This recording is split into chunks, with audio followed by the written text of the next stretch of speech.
PCM lab. In this video we are going to discuss about the experiment pulse width and pulse position modulation, okay, using this trainer kit. And on this trainer's kit we have modulator, demodulator, carrier generator and message generator. And here we are generating ppm from PWM by using a monostable multivibrator. So here we are using IC 555 in monostable mode to get ppm from PWM. Okay, right? And to do the experiment we need a carrier, so which is already there. Inbuilt carrier generator is there on the board, so we'll check the output of this carrier generator whether it is generating carrier properly or not. Okay. Now I am going to connect this carrier generator output to the channel 1 of this digital oscilloscope.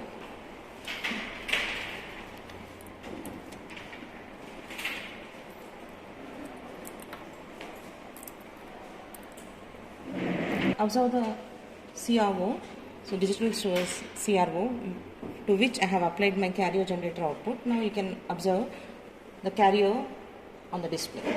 Okay, now it is displaying the carrier, and you can note down what is the frequency and amplitude of this carrier wave which is generated by our carrier generator on the board. Okay, and you should apply this as carrier input to the modulator, the first input. The modulator requires two inputs, the message signal and carrier. Now the carrier is generated by this, and I am using this as my carrier input. Now I am going to connect this to the modulator as input. Next, the second input is AF input, the message signal, and to generate this AF signal I am using this AFO. I am using a 1 kHz signal, and the amplitude I am going to take the output of this function generator using the CRO. Right. Okay. Now observe the CRO. Now the output is there on this display. Now you can observe a sinusoidal wave, okay, so which is having approximately 8 volts peak to peak.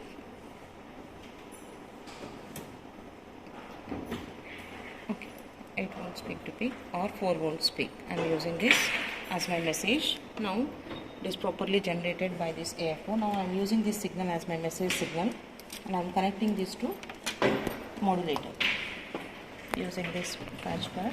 Okay. Connect your message to the modulator like this. Okay. Now let us check the output of this PWM generator.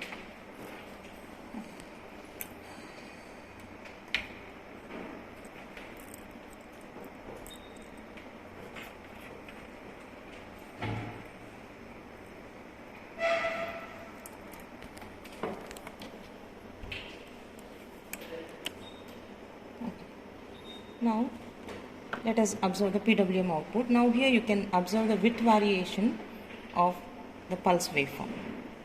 Okay, you can observe the width variation, and this is nothing but pulse width modulation, in which the width of the pulse waveform or the width of the pulse is varying in accordance with the instantaneous amplitude variation of the continuous message signal. Here we are using a sinusoidal 1 kHz waveform. Accordingly, according to the amplitude variations of this sinusoidal, we are getting width variations in modulated signal, and we are using this PWM signal to generate ppm signal on this board. I am using PWM as input to this monostable multivibrator, and I am going to trigger this monostable multivibrator using edge triggering. At trailing edge of each and every PWM pulse I am going to trigger this monostable multivibrator, and it is going to generate a pulse with constant width. Okay, so here by using this monostable multivibrator, the width variations are now converted into time variations or position variations.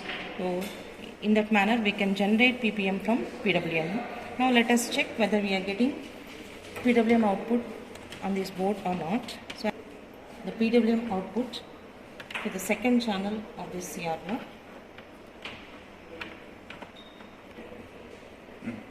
Okay, now I have connected my ppm output to the second channel of this CRO. Now you can observe, so at each and every trailing edge of this PWM pulse, I got a constant width pulse with a position variation. So now this position is according to width variation of this PWM pulse, and this is according to message amplitude variation. So I got pulse position modulation. Okay.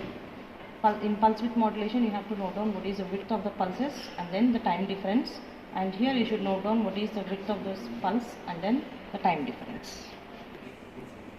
Now let us check the demodulation of this ppm wave. So for this, a demodulator is there readily on the board. So just connect the ppm output to the demodulator input and then check the output.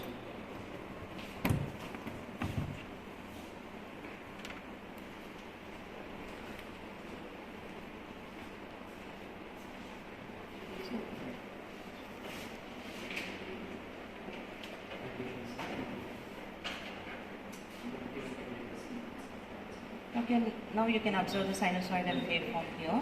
Now this is nothing but demodulated wave. So if you apply ppm wave to the ppm demodulator, now you are getting a sinusoidal which we have transmitted using this modulator. Okay, so I am using a 1 kHz. Now you can observe the frequency also, demodulated frequency. Now it is approximately 1 into 1 millisecond. It is nothing but, so now we can decide that this is a demodulated wave as we are getting the same frequency. Okay, we should bother about the frequency, not the amplitude.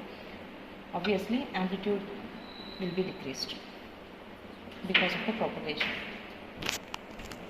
Okay.